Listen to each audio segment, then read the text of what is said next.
नमस्कार, स्वराज एक्सप्रेस में आप सभी का स्वागत है। बात छत्तीसगढ़ की में मैं हूं आपके साथ कविता पांडे और आज का हमारा मुद्दा है कांग्रेस में मंथन जारी। 2024 के सत्ता संग्राम में बीजेपी ने अपने स्पेशल 195 तैयार कर लिए हैं। जी हां, बीजेपी ने लोकसभा चुनाव के लिए 195 प्रत्याशियों की सूची जारी कर दी है, जिसमें छत्तीसगढ़ की 11 सीटों पर भी प्रत्याशियों का ऐलान किया गया है। ध्यान दीजिए तो बीजेपी ने 9 में से 7 सांसदों के टिकट काटे हैं। वहीं 3 महिला प्रत्याशियों पर भी भरोसा जताया है। भाजपा ने अपनी पहली सूची जारी कर मनोवैज्ञानिक बढ़त बना ली है। वहीं लोगों को अब कांग्रेस की सूची का इंतजार है। कांग्रेस भाजपा को सीधी टक्कर देने के लिए अपने दिग्गज नेताओं पर दांव लगाने की तैयारी कर रही है। तो आज बीजेपी कांग्रेस की हिट लिस्ट पर चर्चा करेंगे, लेकिन उससे पहले खास रिपोर्ट देखेंगे। 24 की लड़ाई, बीजेपी की चढ़ाई, कांग्रेस की अंगड़ाई। हिट लिस्ट में कितने हिट विकेट? बीजेपी की बिसात, कांग्रेस दे की मात। थर्ड टर्म, किसमें है कितना दम? देश में 2024 के चुनाव की डुगडुगी बज चुकी है। 2024 के सियासी संग्राम में बीजेपी ने 195 प्रत्याशियों की घोषणा कर दी है। वहीं छत्तीसगढ़ की 11 सीटों पर भी प्रत्याशी उतार दिए हैं।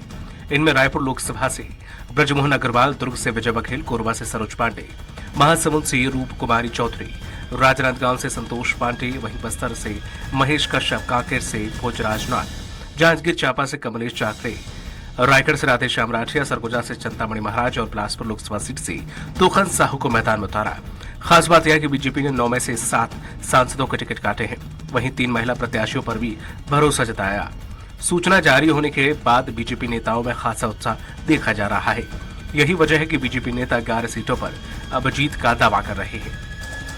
सभी 11 लोकसभा सीटों में प्रत्याशी तय हुए हैं और बहुत अच्छी इसकी प्रतिक्रिया है और निश्चित रूप से 11 की 11 लोकसभा सीट भारतीय जनता पार्टी जीतेगी। भारतीय जनता पार्टी ने सभी 11 लोकसभा सीटों में प्रत्याशी का ऐलान किया है। एक संतुलित टीम 11 लोकसभा सीटों पर पार्टी ने उतारी है। अनुभवी और दिग्गज और ऊर्जावान नए लोगों को भी मौका मिला है। महिलाओं को भी पर्याप्त प्रतिनिधित्व दिया गया है। तो एक संतुलित टीम 11 लोकसभा सीटों में पार्टी ने उतारी है। उधर बीजेपी की बिसात को कांग्रेस काउंटर करने में लगी है। पीसीसी चीफ दीपक बैज का कहना है कि बीजेपी ने हार की हताशा में सूची जारी की है। बीजेपी ने कई पुराने चेहरों को किनारे लगा दिया है, सिर्फ 2 चेहरों को मजबूरी में रिपीट किया। उन्होंने कहा है कि बीजेपी एंटी इनकम्बेंसी से बचने के लिए हथकंडे अपना रही है, लेकिन कांग्रेस अपने प्रत्याशी चयन से बीजेपी की नींद उड़ा देगी। इसको लेकर स्क्रीनिंग की बैठक में प्रत्याशी चयन पर मंथन हुआ है। सर्वे के आधार पर 3 नामों के पैनल पर विचार किया जा रहा है। माना जा रहा है कि कांग्रेस चुनाव में दिग्गजों को चुनावी मैदान में उतार सकती है।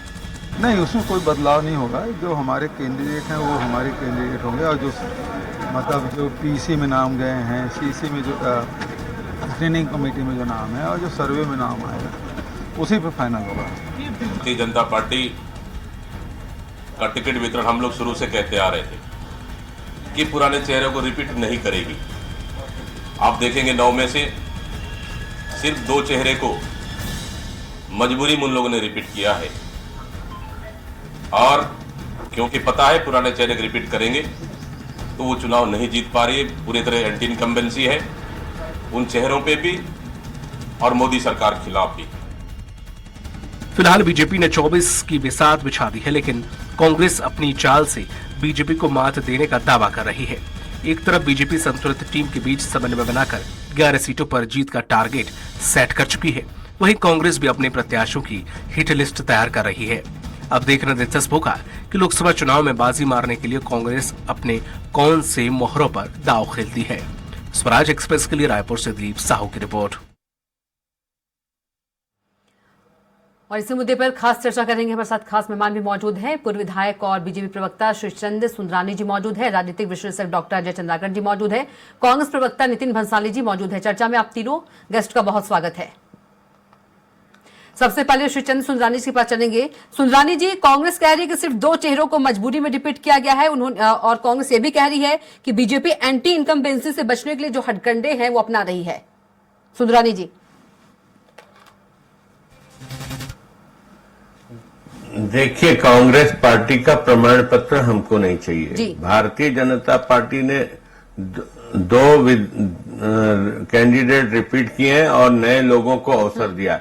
यही एक पार्टी है जो समय समय पर नए लोगों को आगे लाने का काम करती है, वही रिपीट नहीं करती। कांग्रेस पार्टी में तो बदलाव होता ही नहीं, क्योंकि वही नए नेता आ भी नहीं रहे हैं कांग्रेस पार्टी में, पुराने ही नेताओं का ढर्रा चल रहा है। कांग्रेस तो समीक्षा ही करते रहती है, कहीं पे भी आप देखो, अभी तक भारतीय जनता पार्टी ने 11 उम्मीदवार घोषित कर दिए हैं। कांग्रेस पार्टी अभी स्क्रीनिंग कमेटी की बैठक ही दिल्ली में कर रही है। मुझे तो लगता है हमेशा की तरह जैसे नामांकन के आखिरी दिन ही कांग्रेस के टिकट डिक्लेयर होगी। कांग्रेस में साहस नहीं है कि जल्दी कैंडिडेट डिक्लेयर करे, क्योंकि उसको डर है कि जिसको कैंडिडेट बनाए वो कहीं दूसरी पार्टी में न चला जाए। ये स्क्रीनिंग कमेटी की बैठक आज बोल रहे हैं हो रही, लेकिन कैंडिडेट डिक्लेयर थोड़ी होंगे। और हमारे यहाँ तो पार्टी आदेश करती है, वो कैंडिडेट हो जाता है और वो कैंडिडेट मान लेता है। लेकिन सुंदरानी जी, कांग्रेस तो ये कांग्रेस पार्टी अपने दल को संभाले, हमारे दल में ताकने झांकने का काम न करें कविता जी। जी, लेकिन सुंदरानी जी, कांग्रेस तो कह रही है कि अपने प्रत्याशी से चयन से बीजेपी की नींद उड़ा देगी। कांग्रेस नींद उड़ने वाली है बीजेपी की, कांग्रेस के अनुसार। न नौ मन तेल होगा, न राधा नाचेगी। इनके पास कोई कैंडिडेट लड़ने को तैयार नहीं है। ये जबरदस्ती लोगों को पकड़ पकड़ के चुनाव में उतारने वाले। इनकी पार्टी से कोई लड़ना ही नहीं चाहता छत्तीसगढ़ में। क्या वजह है सुंदरानी जी जो कोई नहीं लड़ना चाहता है? देखिए, भारतीय जनता पार्टी के प्रति जो जनता का माहौल है, माननीय नरेंद्र मोदी जी की गारंटी है, मोदी जी के प्रति विश्वास है। देखिए, हमने जो वादे विधानसभा चुनाव में किए, 90 दिन में हमने सारे वादे पूरे कर दिए। बिल्कुल। और हमारे साथ कांग्रेस से भी जी कविता जी हमारे साथ कांग्रेस प्रवक्ता नितिन भंसाली जी भी जुड़ गए हैं। नितिन जी, बीजेपी कह रही है, सुंदरानी जी कह रहे हैं कि कांग्रेस का कोई प्रमाण पत्र नहीं चाहिए बीजेपी को।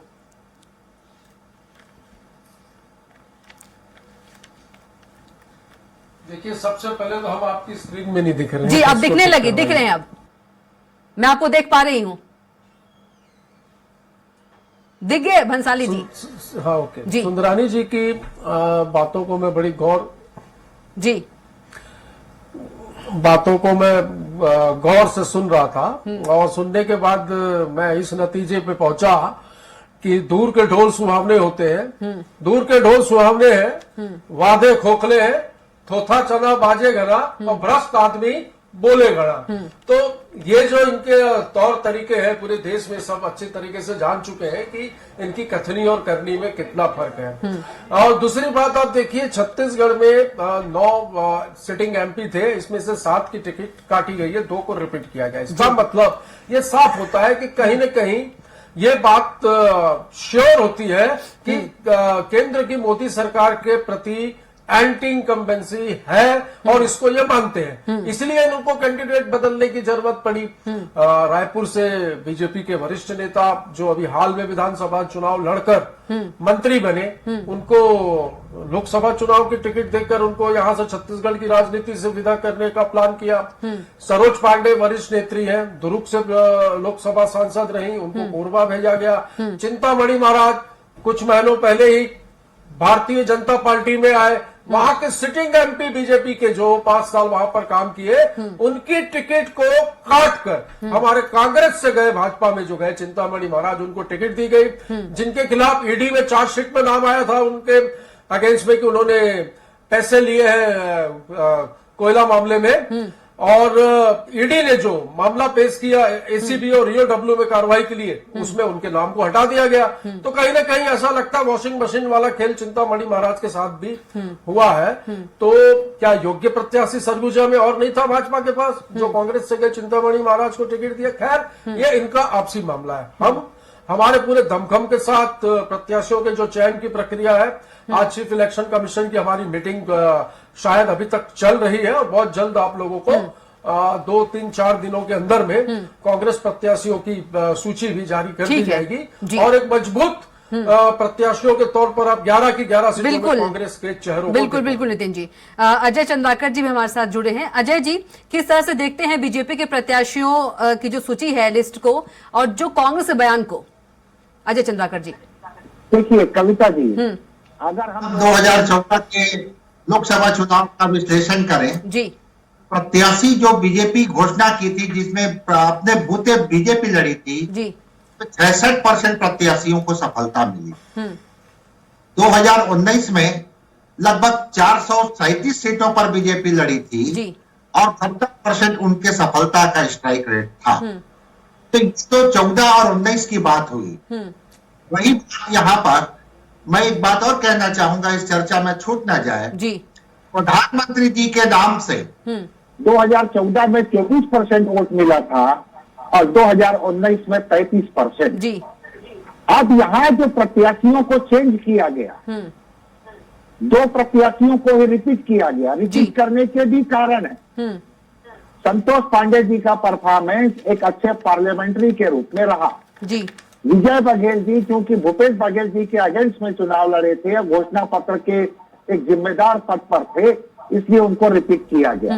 बाकी नए चेहरे, तो जो प्रत्याशी होते हैं, प्रत्याशी जो इसलिए बदलने की नौबत आ जाती है जी। कि उनका जनता के साथ कनेक्टिविटी कैसा रहा, क्या उन प्रत्याशियों के विरोध में एंटी इनकम्बेंसी तो नहीं है। इन सब का अवलोकन करते हुए बीजेपी अपने प्रत्याशियों का चयन करने में सिर्फ 2 को रिपीट किया है, बाकी को नया चेहरा दिया। जी कांग्रेस अगर बढ़िया प्रत्याशी देती है कविता जी, जी तो कई सीट मुझे दिखाई दे रहा है जहां पर काफी दिलचस्प मुकाबला होगा। और वो सीट, पहला सीट मैं बता रहा हूं महासभा, दूसरा सीट स्वयं दुर्ग, तीसरा सीट तो वो कोरबा, जी चौथा सीट हो सकता है यहाँ पर देखा जाए तो स्वयं सरगुजा। जी लेकिन कांग्रेस के बड़े नेताओं से यह अपेक्षा पार्टी को करना चाहिए कि वो पार्टी के द्वारा जो भी निर्णय लिया जाता है जी उसको सिरोधार्थ करे, नहीं तो नितिन भंसाली जी जैसे योग्य लोगों को मौका दें और इन लोगों को यहाँ से हटा करके युवाओं को लाए।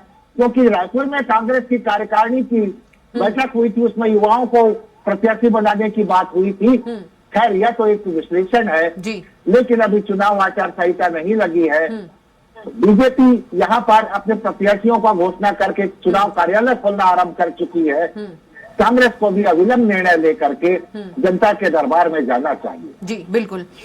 सुंदरानी जी, भंसाली जी कह रहे हैं कि दूर के ढोल सुहाने और कथनी और करनी में अंतर होता है।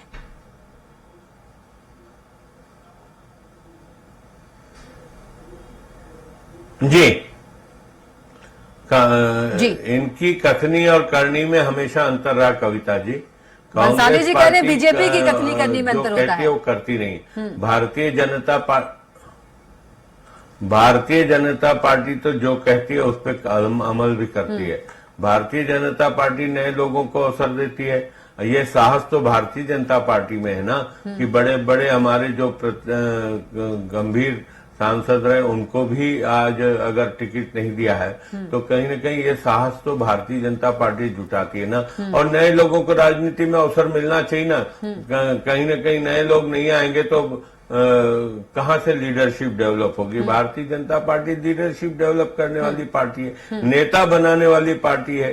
कहाँ कांग्रेस पार्टी में आप देखें वही पिछले 20 साल 25 साल 30 साल के जो लीडर हैं वही काम करते आ रहे हैं। तो ये अभी इनके पास तो कैंडिडेट खोज रहे, कैंडिडेट मिल नहीं रहे, कैंडिडेट तैयार नहीं है इनके चुनाव लड़ने के लिए। और हमारी कथनी और करनी पे आरोप लगाते हैं। हमने तो कह दिया, हमने तो डिक्लेयर कर दिया ना। आप करो ना डिक्लेयर, पता चले क्या आपके कैंडिडेट हैं क्या आपके पास। नितिन भंसाली जी, सुंदरानी जी कह रहे हैं कैंडिडेट ही नहीं आपके पास, धर पकड़ के आप लोग कैंडिडेट ला रहे हैं, कोई लड़ने को रेडी ही नहीं है। क्या वाकई ऐसा है? क्योंकि अभी तक सूची भी नहीं आई है आप लोगों की। एक एक सीट पे शॉर्टलिस्ट करने के बाद 3-3 नामों पे चर्चा जारी है चीफ इलेक्शन कमीशन की सीईसी की मीटिंग में। मैं ये बता दूं आपको। और योग्य प्रत्याशी का चयन होगा और मैं ये दावा करता हूं कि भारतीय जनता पार्टी, पूरी भारतीय जनता पार्टी की नींद उड़ा देंगे हम इस लोकसभा चुनाव में। इतना जबरदस्त कैंडिडेट होगा, इतना जबरदस्त कैंपेन होगा, हम सब मिलकर इस जुमलेबाजों की जो केंद्र में जो सरकार बैठी है, जिन्होंने बड़े बड़े वादे, बड़े एक आध नाम तो बताइए नितिन जी।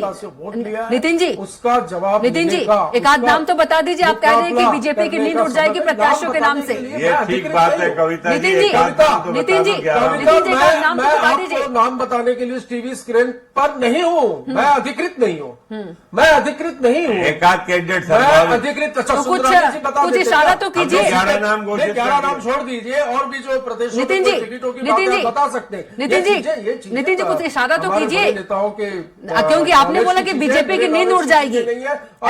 ऐसे कौन कौन से कैंडिडेट्स हैं? उड़ जाएगी ना नींद, तो वेट तो करिए। कब तक इंतजार करें? अरे वेट तो करिए, कितना उड़ेगी, फिर हम आपके अल्टीमेट पे आएंगे। अरे बस 2-3 दिन 4 दिन की बात है, 2-4 दिन की बात है, फिर बुला लीजिएगा डिबेट पे कविता जी। अभी तो कांग्रेस की नींद उड़ी हुई है। सुंदरानी जी, सुंदरानी जी, सुंदरानी जी, 2-3 दिन सो जाइए अच्छे से आप लोग। सुंदरानी जी, 2-3 दिन सो जाइए अच्छे से आप लोग। बात बता रहा हूँ, हाँ 2-3 दिन सो जाइए, अच्छे सो जाइए, क्योंकि लिस्ट जारी होते ही नींद उड़ने वाली है बीजेपी की। ठीक है। और मैं बड़ी इंटरेस्टिंग बात बताऊं कविता जी, हम सिर्फ कैंडिडेट डिक्लेयर करने में आगे नहीं है। सुन लेते हैं, सुंदरानी सुन लेते हैं बंसाली जी को। आसनसोल से इन्होंने टिकट दी, जिसने महिलाओं के खिलाफ इतने अश्लील भाषाओं का उपयोग किया, गानों में भोंडे प्रदर्शन किए, उसको टिकट दी। बाद में उसने कहा कि भाई मेरे खिलाफ बहुत आरोप लग रहे हैं, मैं चुनाव नहीं लड़ूंगा। डॉक्टर हर्षवर्धन अग्रवाल तब से राजनीति में है, जब मोदी विधायक नहीं थे तब से राजनीति में। उनका कल मैंने ट्विटर में बड़ा दुख भरा उनका संदेश देखा कि मैं राजनीति से संन्यास ले रहा हूं, मैं मेरे क्लिनिक की ओर वापस जाने की तैयारी कर रहा हूं। गौतम गंभीर, पूर्व मुख्यमंत्री आपके गुजरात के नितिन पटेल, भारतीय जनता पार्टी में असमंजस और सिर फुटौल की स्थिति अंदर ही अंदर में बनी हुई है। मैं छत्तीसगढ़ की भी बात कर दूं, लेकिन नितिन भंसाली जी, सीटों पर जो कैंडिडेट सिर फुटौल ऐसा कुछ होता, भारतीय जनता पार्टी के नेताओं पे थोपे गए। मैं तो ये भी दावा करता हूं कविता जी, मैं तो ये भी दावा करता हूं कि मेरे साथ जो मेरे बड़े भाई बैठे हैं श्रीचंद सुंदरानी जी, एक योग्य प्रत्याशी हो सकते थे रायपुर लोकसभा से। बिल्कुल इनको मौका देना था, तो नहीं दिया।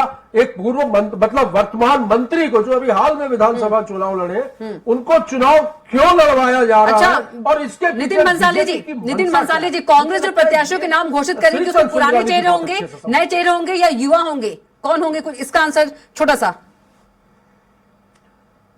मुझे लगता है कविता जी, आप काफी अनुभवी पत्रकार हैं, और आप घुमा फिरा के मेरे को जो सवाल करके फंसाने की कोशिश कर रहे हैं, तो मैं भी बहुत समय से टीवी में बैठ रहा हूं, मैं इतनी आसानी से आपकी बातों में फंसने वाला नहीं हूं। ये अधिकृत, मैं अधिकृत नहीं हूं। चलिए ठीक है, वक्त की कमी है अजय जी, ठीक है पूरा बड़ा, आप नींद की दवाइयां खरीद लो, आपकी नींद उड़ जाएगी। ठीक है। अजय चंद्राकर जी, क्या लगता है कैसे प्रत्याशियों को जो कांग्रेस से उतारने वाली है? क्योंकि कांग्रेस कह रही है कि नींद उड़ने वाली है बीजेपी की, क्या कुछ कयास लगाया जाए? अजय चंद्राकर जी। ये कविता जी, आप तो छत्तीसगढ़ को बिलोंग करती हैं जी, और आप छत्तीसगढ़ से अच्छी तरह से परिचित हैं। दूसरी बात, ये बात सच है कि ये जो वीक आरंभ हुआ है सप्ताह, यह सबसे महत्वपूर्ण है जी, और ये देश ही नहीं, पूरे छत्तीसगढ़ में जी कि 11 सीटों पर भी इसका कहीं ना कहीं इम्पैक्ट पड़ता दिखाई देगा। और वह है दिल्ली में लुटियन की जो राजधानी जी, वहां पर बहुत तेज समीकरण बदल रहा है, और मे बी इंडिया गठबंधन से prime minister candidate Mayawati ji हो सकती हैं।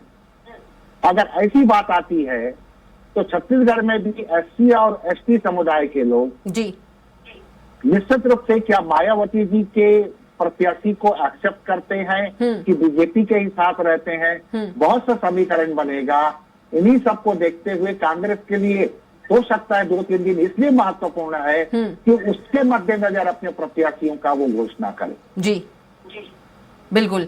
श्री चंद सुंदरानी जी, क्या अनुमान लगाया जाए कि जो क्या नाम है, माफ कीजिएगा, नितिन भंसाली जी कह रहे हैं कि बीजेपी की नींद उड़ने वाली, 2-3 दिन सो जाइए, तो ऐसे कौन से नाम होंगे, कुछ अनुमान, कुछ कयास लगा सकते हैं आप?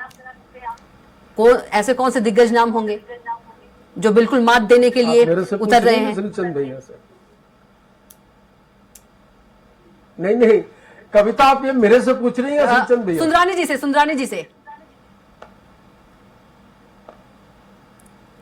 अच्छा ठीक। देखिए, मैंने तो पहले ही कहा ना, घिसे पिटे नाम, जो रिजेक्टेड नाम है, विधानसभा में हारे हुए लोग हैं जिनके कारण सरकार इनकी चली गई, ऐसे ही नाम घिसे पिटे आएंगे जो मजबूरी में लड़ेंगे, बेमन से लड़ेंगे। लड़ना कोई चाहता नहीं, न भूपेश बघेल लड़ना चाहते हैं, न ताम्रध्वज साहू जी लड़ना चाहते हैं, न चरणदास महंत चुनाव लड़ना चाहते हैं। सुंदरानी जी, क्या वजह है कि नहीं लड़ना चाहते हैं ये सभी दिग्गज चुनाव? दीपक बैज तो वहां से विधानसभा चुनाव हार चुके हैं। क्या वजह है कि नहीं लड़ना चाहते हैं? सब कुछ यही तय कर लेंगे, हमको कुछ तय नहीं करना है, तो ऐसी बात हो गई श्रीचंद भैया। सुंदरानी जी, क्या जानते वजह हैं, है? परिणाम जानते हैं, मोदी जी की गारंटी, मोदी जी का नाम, मोदी जी का अच्छे दिन आए काम, क्या? राम मंदिर, प्रभु राम में माहौल है पूरे देश का। राम में के अलावा कुछ मतलब है ही नहीं। कि मोदी जी गारंटी और जो आप बता रहे हैं उससे डर गई है देश बीजेपी। के विकास, महंगाई, बेरोजगारी, सीमाओं पर असुरक्षा, इस विषय पर पूछो, जवाब नहीं दे पाएंगे। जितना मोदी जी ने देश के लिए काम किया है, देश के सम्मान और स्वाभिमान को बढ़ाने का काम किया है, गांव गरीब किसान की चिंता की है, सुंदरानी जी, व्यापारियों की तरफ जी ध्यान दिया है। सुंदरानी जी, तो मोदी आप जिनका जी की नाम ले सरकार रहे दोबारा हैं, बनेगी और सुंदरानी जी, आप जिन दिग्गजों का नाम ले रहे हैं, टारगेट है। सुंदरानी जी, आप जिन दिग्गजों का नाम ले रहे हैं कि चुनाव नहीं लड़ेंगे, तो क्या मोदी जी की गारंटी से डर गए हैं? आप जी। क्या कहना चाह रहे हैं? जी, भंसाली जी। निश्चित रूप से जी, भंसाली जी। कविता जी लड़े ना टीएस बाबा, लड़े भूपेश बघेल जी चुनाव लड़े, परिणाम देखा जाए, पता चल जाएगा इनको परिणाम जब आएगा। एक होता है विश्वास, नितिन जी जल्दी से। एक होता है अति आत्मविश्वास। मुझे ऐसा लगता है श्रीचंद भैया ओवर कॉन्फिडेंस में बात कर रहे हैं और पूरी बीजेपी ओवर कॉन्फिडेंस में बात कर रही है, ऐसा बिल्कुल साफ नजर आता है। बहुत ज्यादा समय की बात नहीं है, लेकिन कुछ दिनों की विधानसभा बात के है। समय भी तो नितिन मुझे भंसाली लगता जी है आप लोग कि भी कॉन्फिडेंस बहुत के जल्द साथ बात कर आचार रहे थे। संहिता भी लग जाएगी, ऐसा सुनने में आ रहा है। ये तो खाना खिलाने वाले थे, अभी तक खिलाया नहीं। मैं लोकसभा में खिला दूंगा आपको, खाना खिलाने के लिए मेरे को कोई वजह ढूंढने की जरूरत नहीं है। ठीक है, लोकसभा, आप आइए मेरे, ठीक है। आप पहले आइए मेरे, मैं आपको कभी भी खाना खिला सकता हूं। प्रत्याशियों के नाम का ऐलान कर दीजिए नितिन भंसाली जी, फिर आ जाएंगे खाना खाने। चलिए, आप तीनों को बहुत ही धन्यवाद। माफ कीजिए, सुंदरानी जी आपको बहुत धन्यवाद, और अजय चंद्राकर जी आपको बहुत धन्यवाद, और नितिन भंसाली जी आपको बहुत धन्यवाद। तो बात छत्तीसगढ़ की में ही। आप देखते रहिए स्वराज एक्सप्रेस। नमस्कार।